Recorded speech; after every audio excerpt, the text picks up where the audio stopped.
Olá, meu nome é Tobias. No entanto, eu estou escrevendo isso no hospital, em uma cama, em um quarto, em um local desnecessário para divulgar.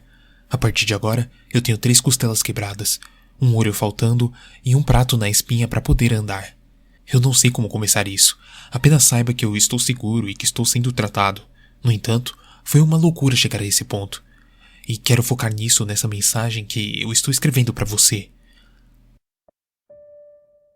Há muito tempo, e com isso eu quero dizer uns 2 meses, fui submetido a uma cirurgia para uma infecção que eu não sabia que eu tinha, conhecida como endoftalmite.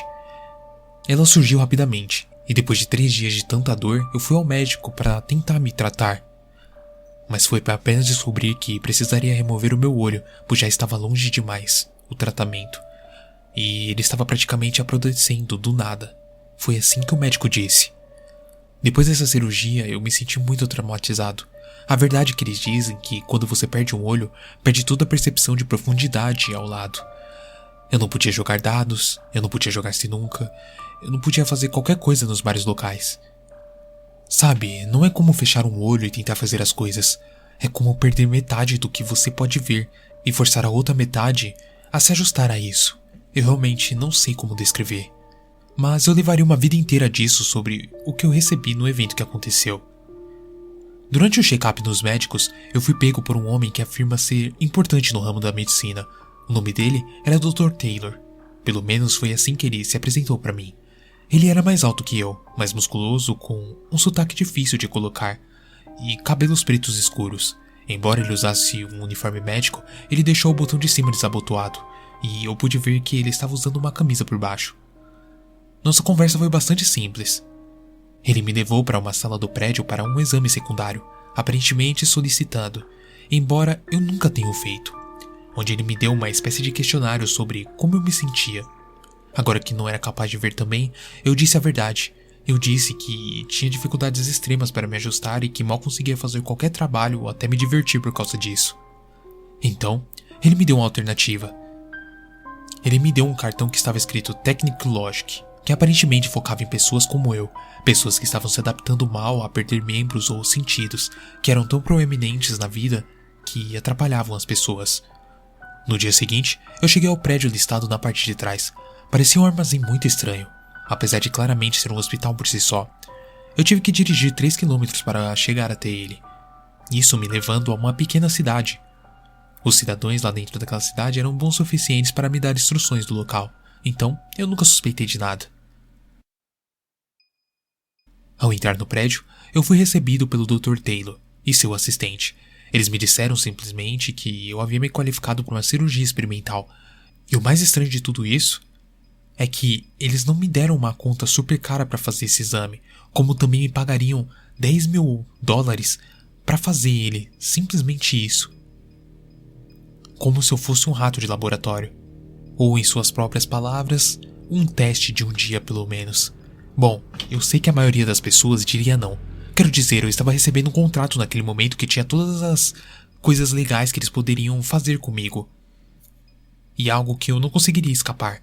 Mas lembrei-me de todas as palavras desse contrato e ele nunca dizia que pudesse me trazer à tona pensamentos de aprisionamento ou marketing desonesto. Então, por isso, eu acabei não questionando.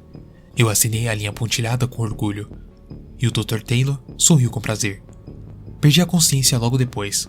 Acontece que um dos colegas de trabalho do Dr. Taylor colocou o cloroforme em mim, e de repente eu estava em uma cirurgia sem meu conhecimento. Então, ela começou.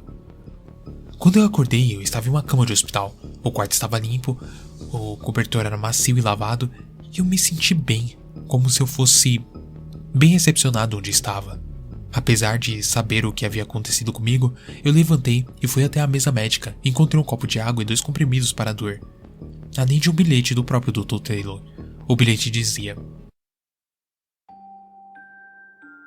Olá, desculpe fazer isso com você.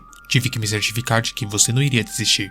Como declarado, você foi selecionado manualmente para se submeter à própria experiência percentual da DPE, da Technic Logic. Para começar, o seu depósito já foi transferido e a transação não foi negada. Agora, você é 10.000 vezes mais rico. O DPE é um experimento muito especial, vendo como um ser humano reagirá com o conhecimento dos perigos que o cercam. O biônico instalado no soquete esquerdo está especialmente equipado para ler e reconhecer a área ao seu redor e atualizá-lo automaticamente quando algo estiver próximo que possa causar danos à sua mente, corpo ou até mesmo à alma. Você pode até vê-lo agora, um pequeno bloco percentual no canto superior esquerdo da sua visão, pequeno o suficiente para não incomodá-lo se você estiver se concentrando em outra coisa. Essa porcentagem é um denominador simples da sua chance atual de estar na presença de algo ou alguém que quer você morto. Bom, as suas ações diante de um assunto ou algo perigoso será onde resultará as nossas pesquisas. Simplesmente reaja de acordo com o que você vê. Desejamos detalhar todas as ações que se associaram à sua morte e descobrir como isso afeta a vida diária de uma pessoa. Bom, esperamos ter notícias em breves. Dr. Taylor. Como você pode ver, a nota foi bastante útil para explicar o que eu esperava ver. Com certeza, em uma pequena caixa azul flutuando, em uma posição que permaneceu completamente estacionária, não importa para onde eu olhasse, o número 0% em pequenas letras brancas estava presente. Fechei os olhos suspirando e eu percebi dentro das minhas próprias pálpebras. O número aumentou para 1%, apenas reduzindo quando eu abri os olhos novamente. Bom, piscar não causava isso, apenas fechando os meus olhos por período de tempo. Andar pela sala teve resultados diferentes. O número permaneceu em 0 enquanto eu caminhava pela sala, mas quando me aproximei da janela, o número começou a aumentar no ritmo de um caracol, atingindo apenas o máximo de 5%. Quando pressionei minha testa contra ela, de lá eu pude ver que tínhamos 2 andares acima. Uma queda daquela posição não me mataria, mas provavelmente quebraria meu tornozelo e uma aterrissagem de má qualidade que eu tivesse. Suponho que foi quando realmente pensei no que estava acontecendo, o experimento de porcentagem de morte, foi que eu percebi que ele era sobre me mostrar onde o verdadeiro perigo do mundo estava. Eu não precisava necessariamente me matar, só precisava me causar danos, como o Dr. Taylor havia dito em sua nota. Eu passei a semana seguinte tentando me acostumar a vê-la onde quer que fosse. Mesmo com um olho, eu estava acostumado a mover as coisas enquanto olhava em volta. A caixa azul com o número não é honestamente uma coisa nauseante se você não focar nela. Quando me acostumei a ignorá-lo, comecei a me recuperar do que aconteceu. Estava voltando ao meu trabalho e aos meus hobbies. Me deram 2 semanas de inatividade, então o meu primeiro dia de volta ao trabalho foi, como posso dizer, interessante. Foi bom até eu entrar no meu carro, e pela primeira vez em quase 2 meses, a porcentagem subiu para 20%. Eu pisquei, era estranho, pensei comigo mesmo. Eu nunca tive problemas na estrada, não dirigia há muito tempo por causa do olho perdido, mas nunca pensei que estivesse enferrujado desse jeito. Eles dizem que dirigir é como andar de bicicleta, afinal, você nunca esquece. Então, eu liguei o carro tentando empurrá-lo na direção da minha cabeça, fazendo com que a câmera ligasse os incidentes. Quando eu saí da garagem, o número aumentou para 30%. Eu pisei no freio. Não havia como o número estar certo, ou pelo menos foi o que eu disse a mim mesmo. Só me lembro de estar completamente congelado tentando olhar para esses números sem realmente conseguir vê-lo. Piscar não ajudou, e o número permaneceu na minha visão como um pixel morto em um monitor, sempre presente e sempre fora do lugar. Eu não podia me dar o luxo de não pegar o meu carro. Meu trabalho ficava a 30 minutos a pé da minha casa, e dirigindo levava apenas 10 minutos. Bom, como eu já estava quase atrasado, eu precisava ir. Mesmo vendo aqueles números, a minha mão permanecia rígida no volante, implorando a mim mesmo que o soltasse, mas eu precisava ir para o trabalho. Foi aí que um telefonema me abalou. Era meu chefe, me perguntando onde eu estava e se eu estava vindo. Eu disse a ele que já estava indo, e quando ele me perguntou onde eu estava, eu fiquei com muito medo de explicar que havia um número azul dizendo que eu tinha 30% de chance de morrer se eu fosse trabalhar naquele dia. É claro, essa desculpa nunca ia funcionar, então eu inventei um local. Eu disse a ele que estava com um pouco de medo de dirigir, fazia 2 meses, afinal, eu não queria causar um acidente. Felizmente, meu chefe ele sempre foi compreensível, então ele me disse para levar o tempo que eu precisasse para chegar, desde que eu pudesse entrar no trabalho em algum momento da semana. Foi assim que eu desisti de ir de carro e acabei caminhando para o trabalho. Demorou 1 hora, e foi por causa dessa mesma razão pela qual eu não podia dirigir. Enquanto caminhava, o número percentual estava ficando louco, passando de 0 a 40% em questão de momentos, especialmente enquanto eu estava atravessando a rua. Atingiu seu pico de 42%. Foi quando eu passei por um beco e fiz contato visual com um cachorro acorrentado. Eu corri imediatamente na direção oposta, mal evitando esbarrar em um cavalheiro idoso, muito confuso que viu o mesmo cachorro e encolheu os ombros. Eu me senti uma pessoa louca quando cheguei ao trabalho. meu chefe realmente me encontrou na porta com um cartão e um aperto de mão, me dizendo que estava orgulhoso de mim por ser um exemplo tão respeitável de quanto o trabalho importava. Eu respondi olhando nos olhos e abrindo minha boca para agradecê-lo, e congelando imediatamente quando o número mudou para 14%. Foi angustiante a rapidez com que o meu respeito por meu chefe se transformou em medo. O que ele estava escondendo de mim? Por que o número mudou? Veja, não era só ele. Enquanto caminhava para o elevador na parte de trás do escritório, também entrei em contato com alguns outros. Recepcionista, 9%. O homem careca do cubículo L, 10%. A mulher bonita que eu gostava de conversar, 4%. Todos naquele prédio tinham algo contra mim. Todos eles queriam me machucar. Olha, eu não sei como reagir a isso. Isso veio à tona quando eu entrei no elevador. Havia mais alguém lá. O chefe de segurança policial, Denison, que me cumprimentou com um aceno de cabeça. Apertei o botão para ir para o 12º andar, o andar do meu escritório, e viajei para cima com ele. O número subiu para 10%, o que eu sacudi quando apenas as molas frágeis do elevador o deixaram maluco. Então, aumentou para 20%, depois 30%. Olhei em volta me perguntando por que estava subindo, até que me virei e vi o policial Denison parado ali, ouvindo música, apenas olhando para a parte de trás da minha cabeça. 50%. A caixa ficou vermelha de repente, me alertando para a mudança repentina. Eu respirei fundo, dando um passo em pânico para trás. Não havia como. Isso foi apenas uma falha e eu disse a mim mesmo. Algo estava errado. O policial Denison notou o olhar, tirando um fone de ouvido. Ele me perguntou se algo estava errado. O número aumentou para 65%. Então, sem nenhuma outra ideia do que fazer, perguntei a ele diretamente. Eu perguntei se ele ia me machucar. 75%. O rosto do policial mudou para a confusão, assim como atingiu 80%. Ele me disse que não iria me machucar. E que eu estava pensando demais nessas coisas. Eu perguntei para ele o que eu estava pensando demais. O número aumentou para 85%. A sua confusão mudou para um sorriso repentino e presunçoso. Como eu sabia? Ele me perguntou. Aumentou para 90%. Sabia do quê? Eu perguntei. 95%. Que ele ia me machucar. 100%. Eu não fui rápido o suficiente para apertar o botão de abrir o elevador. Ele se jogou em mim, me estrangulando e me segurando com as mãos que eram fortes demais para que eu me soltasse. Eu peguei o cacetete da lateral do cinto balançando para fora e batendo com força na mandíbula. O número da minha visão mais uma vez enlouqueceu enquanto me afastava dele e batia a mão no botão de parada de emergência. Ele me agarrou novamente, me puxando para o chão e batendo meu rosto contra ele. Ele era maior que eu, mais forte que eu. Ele poderia ter me matado se não estivesse me fazendo sofrer. O andar em que paramos tinha pessoas. Isso foi bom. O que não foi bom foi que ele não parou quando eu me libertei. Eu chutei de volta e gritei por socorro. Ele me agarrou pela camisa, me colocou no chão, segurou meus braços e colocou seu joelho nas minhas costelas. Instantaneamente, todo o sentimento abaixo das minhas pernas foi vaporizado. Eu nem ouvi o som de algo quebrando. Era como se ele tivesse acabado de desligar um interruptor.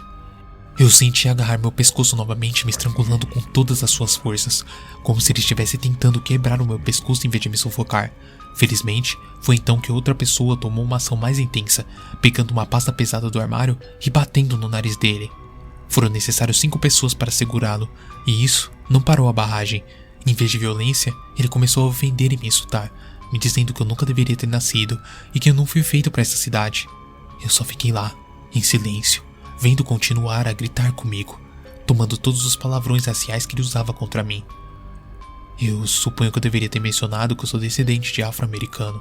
O policial Denison era um branco de raça pura. Trabalhamos juntos por 3 anos. Eu nunca saberia que ele tinha essa violência comigo ou com a minha família. Logo depois que a polícia chegou, eu estava sendo colocado em uma maca para o hospital e eles fizeram testes em mim para ver como eles poderiam tentar me reparar. O que eles encontraram não deve me surpreender. O globo ocular, aquele com experimento de porcentagem de morte instalado, acontece que aquilo era ilegal. As pessoas que fizeram não tinham permissão para fazê-lo e deram a eles muitos equipamentos ilegais para fazê-lo funcionar dessa maneira. Muitos dos quais a polícia já estava procurando no comércio do mercado negro. Durante essa cirurgia, ele instalou um prato nas minhas costas. Eles também desinstalaram o biônico e a polícia agora o mantém sob custódia. Eu não sinto falta disso. Ter medo não era algo que eu gostei. Saber que todo mundo que eu conheço, assim como o policial Denzel, tinha alguma porcentagem de querer me matar, abriu os meus olhos. E mostrou na minha vida o que me dói mais. A ideia de que eu não posso andar na rua sem que alguém me olhe e me avalie para a próxima morte. Talvez seja melhor ficar desconhecido às vezes. Mas agora, mesmo eu sendo desconhecido, parece que eu tô no meio de um mar, onde os tubarões estão esperando para me atacar.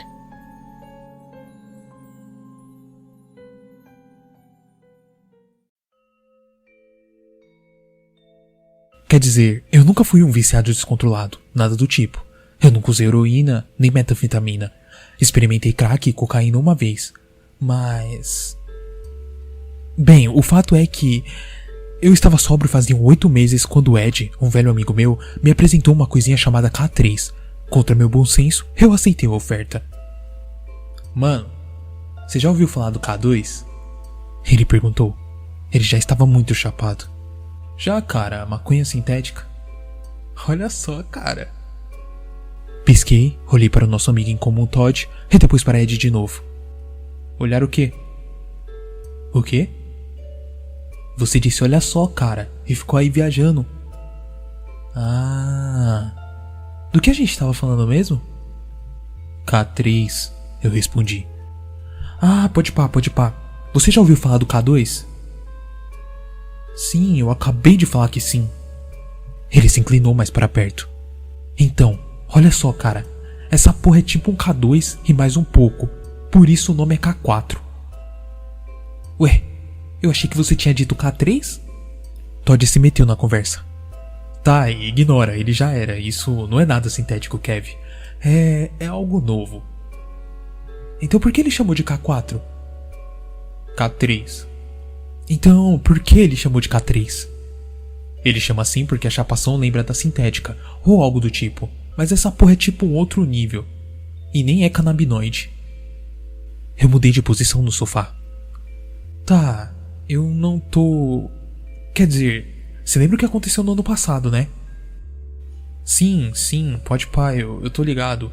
Olha, eu usei essa porra 4 vezes já, eu não tive nenhuma bad trip. Na primeira vez, eu fiquei tipo... chapado pra caralho. Nada fazia sentido. Na segunda, eu me senti um astronauta, mano. E eu juro pra você que eu acho que eu vi a existência fora desse universo. Tá, e o que existe fora do universo, então? Qual é, parça? Eu disse que eu vi, não que eu lembro. Mas, cara, era uma loucura. Tenho que admitir, eu estava começando a curtir a ideia. Tá, quanto tempo dura a brisa? Depende do quanto você usa, mano. E também da qualidade. Ele segurou um pequeno saquinho com pílulas. Você me conhece, cara. Eu só tenho da melhor. Muffin, a cadela dele, rosnou do outro lado da sala. Muffin, ei, calma, garota. Ela tá bem? Ela tá ótima, cara. Ele disse.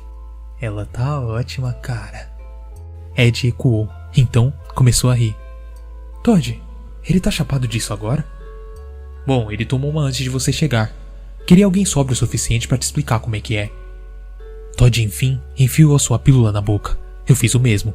Depois de um momento, ele disse. Como está se sentindo? Eu tô de boa. Quanto tempo demora pra essa porra fazer efeito? Ele sorriu. Relaxa, farsa. Já vai começar. Muffin começou a rosnar de novo. Todd bateu palma uma vez. Muffin, quieta, garota. Poxa! Eu olhei para ela. Estava na sua cama, dentes à mostras. O pelo de suas costas estava eriçado no lombar. Eu acho que ela não tá legal, cara. Ela tá ótima, cara. Ed, você tá bem? Olhei e Ed estava com uma cara enterrada nas almofadas do sofá. Não estava mais rindo, ele estava tremendo. Mano, vamos ficar com frio ou algo do tipo? Eu perguntei. Geralmente eu não fico, Todd respondeu. Cada vez é diferente e cada pessoa se sente diferente. Tudo que eu sei é que é uma brisa foda pra caralho. Tá, eu disse. Ed não parecia estar se divertindo. Cara, ele não parece estar se divertindo muito. Eu falei. Bem, você sabe como seus amigos são às vezes, querido. Minha mãe disse. Eu sei, mãe. Quê? Eu disse que eu sei, mãe? Eu não sou a sua mãe, disse Pastor Lewis. Ah, foi mal, eu respondi. Se inclinou do lugar onde estava Todd antes. Parecia preocupado, desapontado. Estava com os cotovelos apoiados nos joelhos e as mãos apertadas entre eles. Kevin, você sabe que não devia estar fazendo isso. Eu sei. Especialmente depois do que aconteceu no ano passado. O que você estava pensando? Eu achei que podia aguentar. Quer dizer, eu acho. Eu encarei o chão. O jeito que as cores do tapete rodopiavam eram sempre hipnotizantes. Vai ser uma bad trip, você sabe, né? Eu olhei pra cima. Pastor Lewis estava com um daqueles sorrisos diabólicos que sempre tinha. Eu franzi as sobrancelhas. Quê? Vai ser uma bad trip, disse de novo, com uma voz mais profunda. Todd disse que todas as viagens dele tinham sido divertidas, mas não quer dizer que não se pode ter uma ruim. Ah, Pastor Lewis, não fala desse jeito. Mano? Quem diabos é Pastor Lewis? Pastor Lewis falou com a voz de Todd. Eu pisquei. Todd estava ali sentado, olhando pra mim como se eu tivesse enlouquecido de vez. Pigarriei, mas não sentia minha garganta. É meu pastor de muitos anos atrás. Muffy latiu de sua cama. Era ensurdecedor, um latido meio alienígena, ressoante, obscuro. Eu olhei para ela, ela olhou para mim, e latiu de novo, mas dessa vez não abriu o focinho para isso. Uou! Eu suspirei. Que? Todd perguntou. Ele estava engateando no teto, olhando para mim de um jeito que parecia que seu pescoço estava quebrado. Mano, é irado o jeito que a sua cadela consegue latir sem mexer a boca. E dá pra você sentar? Você tá me apavorando. Ah, foi mal. Pastor Lewis disse antes de se sentar e virar Todd de novo. Então, Todd começou a rir histericamente. Qual é, mano? Eu já tô sentado. Realmente estava sentado. Olhei pra cima, ninguém pendurado no teto, e nenhuma indicação de que alguém estivera. Estava rindo ainda mais, risadas doloridas, quase uivos, e ele segurava a barriga. É tão engraçado assim? Eu perguntei. Não, não é isso. É que as aranhas nas suas orelhas, elas estão cantando. Eu sorri. Ah, é? O que elas estão cantando? Todd não conseguia parar de rir para me responder, mas não precisava. Eu também podia ouvir. Mano, eu falei. É a música da Branca de Neve dos 7 Adões. Mano, o quê? Você falou tudo errado, irmão. Quê? Volta um pouco. Você falou anões errado. Tinha que ser anões, não adões. Que porra é um adão? Eu rodei a página para cima. Estava lá. Adões. Que estranho. Todd ainda estava rindo, demasiadamente para que a situação pedia. Como eu estou vendo as palavras que eu falei? Eu perguntei. Eu agarrei o D de adões para que pudesse trocar por um N, mas o D me deu um tapa enquanto o Muffy latia de novo. Calma aí, adões. Eu falei. Tá, eu só vou falar certo da próxima vez. Caramba. É melhor que fale mesmo, Muffin disse. Uma por uma as letras que acompanhavam as palavras adões foram em direção da cozinha. Mano! Eu exclamei. Todd, as letras estão fugindo! Para as letras! Pare as letras! Eu não consigo te ouvir, cara. Todd disse, na voz do Pastor Lewis, ou Pastor Lewis na voz de Todd. Quem eram eles mesmo? Porra. Seja lá quem fosse... Vem aqui para baixo. Eu tô aqui embaixo. Eu falei antes de bater o meu dedinho na cômoda do quarto. Dei um passo para trás e eu estava no quarto do andar de cima. O lugar estava uma bagunça. Isso... Pera... Como eu... Cara, desce logo daí. Disse Muffin demonicamente. Eu não podia enxergá-la, mas de algum jeito eu sabia que ela estava me esperando no pé da escada, de pé nas 2 patas traseiras, mas a cabeça de cabeça para baixo. Sabe quando você sabe que um cachorro vai ficar assim? Era um desses momentos. Tá, tudo bem, eu disse. Eu gosto daqui de cima. Eu puxei umas da gaveta da cômoda, joguei no chão todas as cuecas e camisinhas e coloquei na cabeça para me proteger. De jeito nenhum, você vai me pegar agora, sua vadia. Me sentei na cama dele, mas a cama dele estava do outro lado da sala. Ai, machucou minha bunda. Eu falei caindo no chão. Desça, disse Muffin, de tão perto que deveria estar dentro da minha cabeça. Sai da minha cabeça. O poder da gaveta e da cômoda obriga você a sair. Eu falei enquanto estava com a gaveta na cabeça. Ele estava engatinhando no teto olhando para mim de um jeito que deveria ter quebrado o pescoço dele. Ei! Ele estava engatinhando no teto olhando para mim de um jeito que deveria ter quebrado o pescoço dele. Pare com isso. Ele estava engatinhando no teto olhando para mim de um jeito que deveria ter quebrado o pescoço dele. Pare de falar a mesma coisa. Que coisa? Perguntou Todd. Ele estava dentro do quarto. Pelo menos, eu acho que estava. Eu não sei, cara. Eu pisquei de novo. Ele não estava lá. Eu podia ouvi-lo rindo lá embaixo, histericamente. Puta merda. Eu pude me ouvir falando. Eu parecia distante, debaixo d'água. Eu não estou sob controle agora. Eu comecei a me rastejar em direção ao corredor, e ele estava se engatinhando no teto, olhando para mim de um jeito que deveria ter quebrado o pescoço. Eu joguei aquela frase para baixo, as letras bateram contra a parede e derreteram. Eu continuei engateando, mas agora as minhas mãos estavam ficando presas na areia movediça. Merda, lá vamos nós. Cheguei até a porta, mas a gaveta na minha cabeça era larga demais. Eu me virei para o outro lado. Era a única solução possível para aquele problema. Eu fui para as escadas. Lá embaixo, Ed, de novo, aproximava-se da cama de Muffin, curvando e caminhando de maneira não natural, de olhos arregalados e bocas abertas, a mente fora do lugar. Muffin estava uivando e latindo histericamente, mas silenciosamente ao mesmo tempo. Que estranho, eu falei. Vai ser uma bad trip, você sabe, né? Pastor Lewis disse. Você já disse isso, Pastor Lewis. Eu tô perguntando por que eu não consigo ouvir Muffin latindo. Vai ser uma bad trip, você sabe, né? Disse de novo. Ele estava engateando no teto, olhando para mim de um jeito que deveria ter quebrado o pescoço dele. Por quê? Por que tudo está se repetindo? Por que tudo está se repetindo? Bebe água, mano. Todd disse. Ele me entregou um copo d'água. E eu tentei beber, de cabeça para baixo. A água se derramou no redemoinho que era o chão. Ah, cara! Eu falei. Droga, eu perdi a água. Onde você a viu por último, meu querido? Minha mãe perguntou. Eu olhei para o copo vazio. Não me lembro. Ei, Roy Rogers, o que eu fiz com a minha água, cara? Eu comi? Roy Rogers não respondeu. Ele estava muito ocupado flutuando em minha cadeira de cabeça para baixo, presa ao teto. Roy Rogers, que também era o meu tio Moe, tocou a ponta do seu chapéu.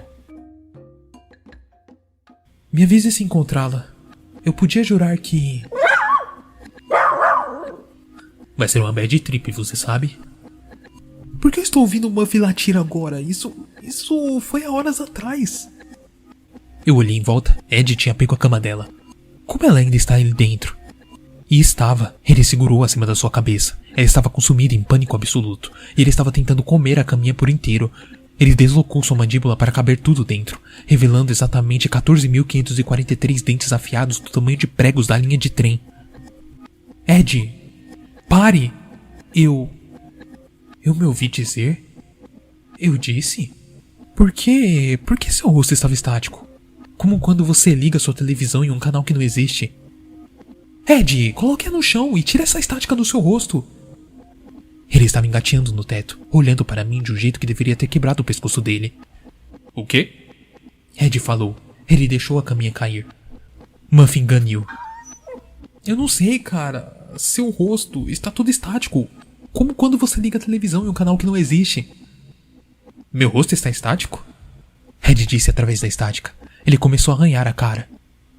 E quem está engateando no teto olhando para você de um jeito que deveria ter quebrado o pescoço? Essa frase parecia fora do lugar.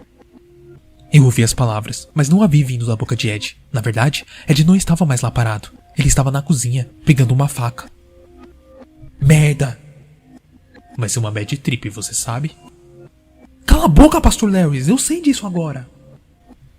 começou a passar a faca na frente do rosto. Saia de mim, estática. Sai, sai. Sai de mim, estática. Eu abaixei a faca. Ed, levante-se. Espera, não? Ed se esfaqueou. Droga. Me levantei. Ed, abaixa a faca. Vai ser uma bad trip, você sabe? Eu me virei. Pastor Lewis estava no topo da escada. Mas não era o Pastor Lewis. Era uma figura perfeitamente preta.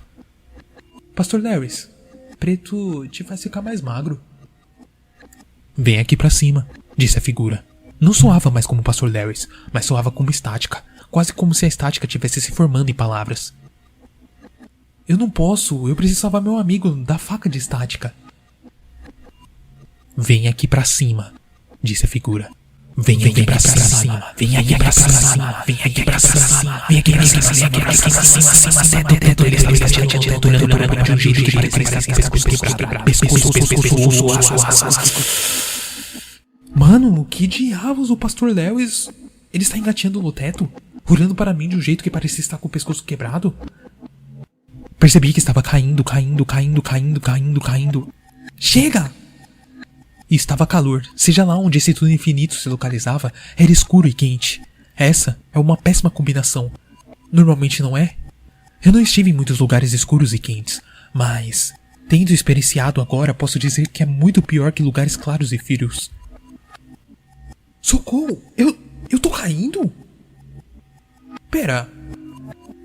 Eu tô caindo? Agora eu vi as luzes vindo do outro lado do buraco. Venha para cima, disse uma única voz de trás de mim, que era tanto de Todd quanto de Pastor Lewis, quanto de Ed e quanto da minha mãe ao mesmo tempo. Isso não é uma bad trip, Kevin. A voz continuou. É real, e você sabe disso. O que você acha que era real?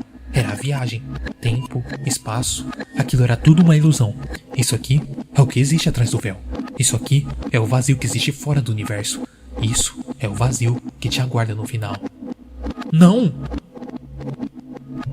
Caindo, coloque-o de pé, suba as escadas e tire isso da cabeça dela. Suba as escadas e se junte à estática. Estática, estática.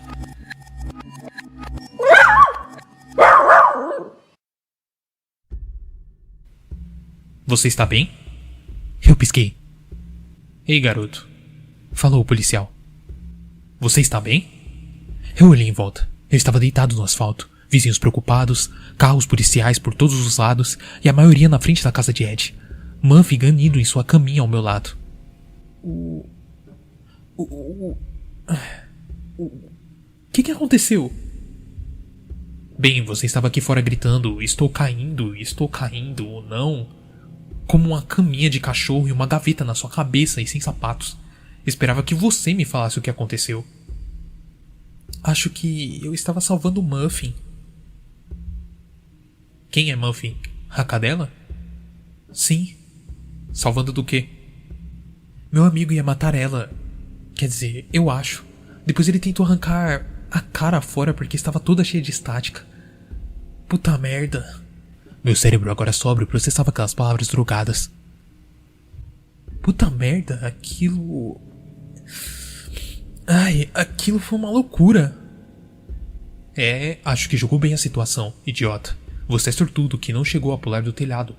Consegue se levantar? O policial me ajudou a ficar de pé. Eu fui entre tropeços até seu carro. Espere. O que aconteceu com Todd e Ed? Eles estão bem?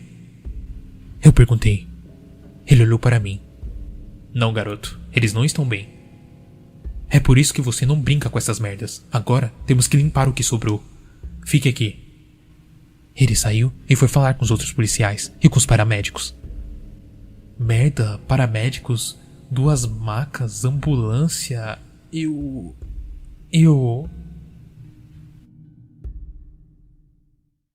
Voltei a mim 36 horas depois na minha própria cama. Descobri depois que Ed tinha arrancado com sucesso a estática do seu rosto e o resto do rosto junto. E a última vez que eu ouvi falar de Todd, ele estava em uma camisa de força. Muffin foi para um abrigo de cães e depois foi adotada por uma nova família. Então, pelo menos houve um final feliz para alguém. E eu? Me falaram que o efeito nunca passaria. Eu não acreditei nessas palavras no começo. Quer dizer, quem acreditaria? E como se processa esse tipo de informação, sabe? Porra, eu sei lá. Tudo que eu sei é que a figura ainda está parada no final do meu corredor pedindo para que eu me junte a ele. E o pior de tudo isso é que eu ainda escuto a merda da estática. Gostou do nosso conto de hoje? Então comente, compartilhe, curta, inscreva-se e ative as notificações. Quer colaborar conosco? Envie sua história e a produziremos no canal. O próximo conto pode ser o seu.